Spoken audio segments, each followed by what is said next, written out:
Story time when I found out that my husband has been drugging me and making his dog have his way with me. Backstory: I'm a 25-year-old female and I currently live in Lagos, Nigeria. I met my husband when I was in 400 level in school. Mind you, I studied a 5-year course, which means that I spent another year in school before my husband and I decided to proceed. When I was in 400 level, I met my husband. The relationship was sweet. In the beginning, I didn't even like him. I didn't like the idea of being around him. I just wanted to be on my own at the time, but he was persistent and everything. He would get me gifts, he'd take me out on dates, and he told me that I was ready to wait until I was ready to get into it with him and stuff. So I thought to myself, this guy. Fast forward to my 400 level second semester, we now started dating. I gave him a chance and everything. Throughout my 500 level, I was the talk of the town. Everybody wanted to be like me because this guy was taking very good care of me. But one thing I noticed about my husband is that he told me that he doesn't want to touch me, like he doesn't want us to have sex, that he wants the relationship to just be like sexless, because he feels like sex is so many things, that we should just kick it down a notch, that we should not have sex and everything. So I thought this is very weird, and I was like, I can use vibrators and stuff. And I was using those things, and to be honest, I was sexually satisfied because I was like, he's a Christian, and that he wouldn't want to ruin like the religious thing for him, so we should just keep it to the marriage time. So fast forward to my sign out period now. This guy showed up with flowers, he showed up with everything, and he popped the question right in front of everybody: are you going to marry me or will you marry me? And I was so happy. I told him yes, although I was not ready and I didn't know he was going to do it at that time because I was just graduating. I didn't even know what I wanted to do next, and I didn't think he was going to be married, but like we were in a very serious relationship. So this relationship continued and everything. We got engaged for like 2 months. We started planning the wedding. I met his parents, I met his friends, I met everybody. They were so nice to me. He comes from a very average family, but this guy is actually very loaded because he spends on me. And he was telling me that like after our marriage, I just wants to buy me like a car and everything. So this guy has been treating me so nicely. Like, he has been treating me so nicely. I remember one time like that my phone like got very bad when I was in like 400 level, and he changed it even when we were not even dating, and he hadn't even touched me yet. And he not even touched me like until she understands. So fast forward now, this wedding preparation started. We started this wedding. I was excited, like I was the bride. We were spending so much money. This guy kept dropping money. The wedding was just such a big wedding. It was a success. So many people came. So many important people came to my wedding. Like, I was so happy. My parents were proud of me. Everybody was proud of me. Unlike my husband, I come from a very poor background. In fact, I am the one feeding my family. And since my husband has gotten into my life, he has taken charge of the responsibility. He has started feeding my family for me and everything. So I love this man so much. Do you understand? This relationship continued. We started preparing for the wedding. His family really liked me. My family liked them. It seems like they were together. Although there were one or two things that were going on in the background, but like those ones didn't really matter and everything. This relationship now continued now. So fast forward to when we got married. On the night of our wedding, I told that my husband that I was ready for everything. Since he said that it's Christianity that told made him not want to do stuff with me. Like, do you understand? He now said, oh, like, it's tired that we can do it tomorrow and everything. So I don't notice the pattern. Like, first day we didn't do anything, second day, third day, fourth day. On the fifth day, his friends now came visiting. About 4 of them, like they came with champagne and they were like, they came to celebrate with us for our wedding. That in fact, there are some of them I even saw that I had not even seen before during the wedding. So I believe that it means like they just came back. They were like, oh, they're so sorry. She know everything. One of them collected my account number, I did money to me. They were like, oh, I should go and make pepper chicken. So I took pepper chicken, I made pepper chicken, like I gave to them. So they were saying that why am I on my own? I should come and join them. I should come and take champagne with them. So I now took champagne with them. What I noticed is that after that champagne, I didn't really know what happened next. The only thing I know is that I woke up the next morning and my husband was telling me that, oh, that's me and him, that we did it so much, that we were really knocking each other, and that I really nice, that I was shouting, I was screaming. And I said, I don't have any memory of us doing anything like that. I don't. And I said, that I was wanting it so badly. And I said, I don't have any memory of doing. I don't think I remember doing anything. And I said, then that's me. That I was just wanting it. That maybe I was just tired, and that maybe I'm having. He just said something very funny. But what I noticed is after that period, my husband and I never did anything again. Like until after like 2 weeks, some of his friends came to the house again and they brought NSC. He said, oh, that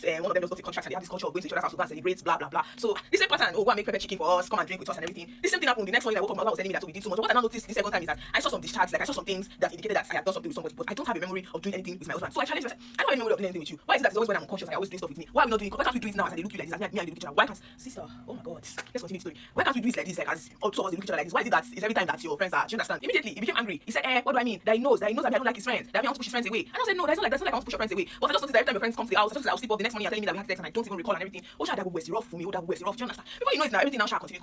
After a month, I noticed that because normally his friends used to come like in intervals, like maybe like that's one was like a week difference. Do you understand? But this one they went for like a month. We didn't see them. Do you understand? After that, they now came back again. They said one of them is getting married and they just got engaged and they just come and celebrate in my husband's house. Me, I now stood up from the table, went upstairs, my husband came to me, and I asked him that why is it that every time something is like that, don't they have houses? Why can't they invite us like me and my husband? We go to their house to celebrate. Why are they always coming to our house to celebrate? Why are they always bringing drink? Do you understand? My husband brushed my curiosity off and just said that his friends just like to be around him. And I said no, I like make chicken and everything. They did not say I should come and join them as usual. I should come and take drink with them. But at this point in time, I wasn't even really suspecting that anything crazy was going on. I just felt like probably I was not good with alcohol, so I didn't really want to take it. But they kept encouraging me and said I should take alcohol, take alcohol now. So they poured wine for me. Immediately we just heard like a very big sound from outside, like it sounded like a bomb. So everybody ran outside like to go and check, like in panic to go and check what was happening outside. Do you understand? So before you know it, before they were coming, I didn't really follow them like that. So I carried the wine and I poured it away and I acted like I already took taking the wine, like, but I did not take the wine. Do you understand? When they came back, they were like, saying, you go there tired like this. So they kept asking me, you go there tired like this. So and I said yes. So when I noticed that they were already giving me some, they were asking me some questions, everybody's wondering why I'm not sleeping. And I pretended to fall asleep. When I pretended to fall asleep, I noticed that my husband was telling his friends, yeah, this one she don't even drink plenty, she could just go. You know, be like the other one. Do you understand? So it signified that there was somebody there before me and he never told me that he even had another wife or another girlfriend or anything. Do you understand? So he took me upstairs. When my husband went downstairs to go and escort his friends out of the house, like all his friends were leaving, I ran downstairs and I picked the knife because I didn't know what was going on. I noticed that after like some 2 hours, he now came upstairs and I noticed that he was opening the back door. And that particular back door that is in our room, it leads to the house of the dog. Do you understand? I noticed that he went to open the back door and then it was like he was bringing the dog inside and I saw the dog approaching me. He brought the dog into the room while I was just lying on the bed and he was just so requesting and saying that this one she will just sleep.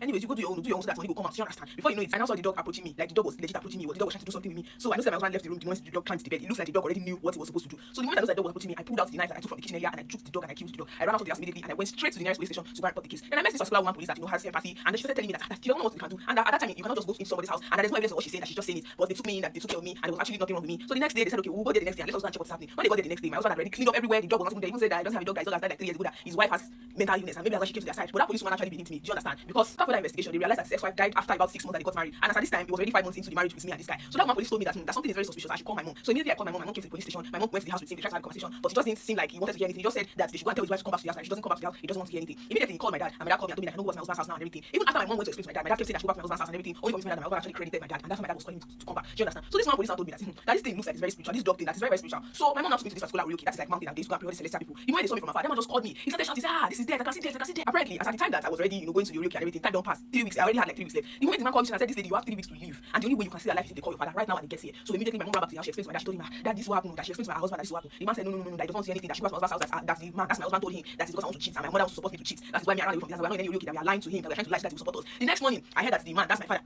I heard that my father had already collected the Sienna from my husband, and my husband told him that he will give me more and more gifts and he will change his house if he gets me back into the house. So my father opposed it because apparently in the place we got the message that my parents were supposed to do like 7 days prayer for me, but my father refused. He said he wasn't going to come. So when we went back to the Celestial Church, the woman said that the only way that I will stay alive is if I use my father to stay in between. That's because what was going to happen is like my father had come with my mom, they would have prayed, they would have invited, and they would have poured his back on his head. But now that my father is not supporting me, they have to put it on my father's head. So they now told us that what we're going to do is that we're going to put something in the car after the prayer that we're going to. They said we should do 10 this prayer, we should do 10 this prayer. After 10 this prayer, we'll now go and spray something inside that Sienna car. We'll now make sure that my father carries that car to go and see my husband, and my husband drives the car. That if my husband drives the car, then my husband is going to die and everything is going to be settled. But if he doesn't do that, then my dad is going to die instead of my husband. Do you understand? So we now went to meet my dad. I explained to him again that this is what they said, and they said he's going to lose his life if my God doesn't lose his life. My dad said it's a lie. Now what are we talking about? This one, that one. All this while I was living in my parents' house. He now said he wants to go and see my husband. That the man said he wants to come, he wants to see him and everything. Immediately I told my mom, we're very happy. We quickly poured the powder inside the car and we reminded my dad that if my husband doesn't drive the car, that he's going to die. He said that was a misperception. That all those churches, they were telling us rubbish. That she put the powder and he's just looking at us, laughing at us. Do you understand? So he drove the car and everything. My father came back with bombs of money, provisions and everything. We now asked him that he didn't make sure that my husband drove the car so that nothing will happen to him. He said which car? What are we talking about? That my husband is a good person. That he even took him out to eat tree. That he bought him food, bought him that he even promised to change his Sienna. He promised to do this one, do that one. That me, I don't want to go see my husband. I want to be doing runs up and down. That you already see I see my future. That me I want to be a runs girl, but he will not allow me. That he's going to make sure that my husband comes back and he comes to carry me from this house. Blah blah blah. And that man already told me that the moment I step foot into that man's house, 3 weeks or not, I'm going to go. Do you understand? So my father now said that he doesn't understand what I'm saying, but tomorrow that he has told my husband to come and carry me, and they told me that my husband must not see me until he drives that car. If not, it is me that is going to die. Do you understand? So I was hiding myself. I became very scared of my dad because I didn't really understand what was going on. Before you know, my mom now told me that she wanted to make dinner for all of us. So my mom made dinner and stuff. She gave my dad food, gave me food. We all ate that night. The next morning we woke up, my dad was dead,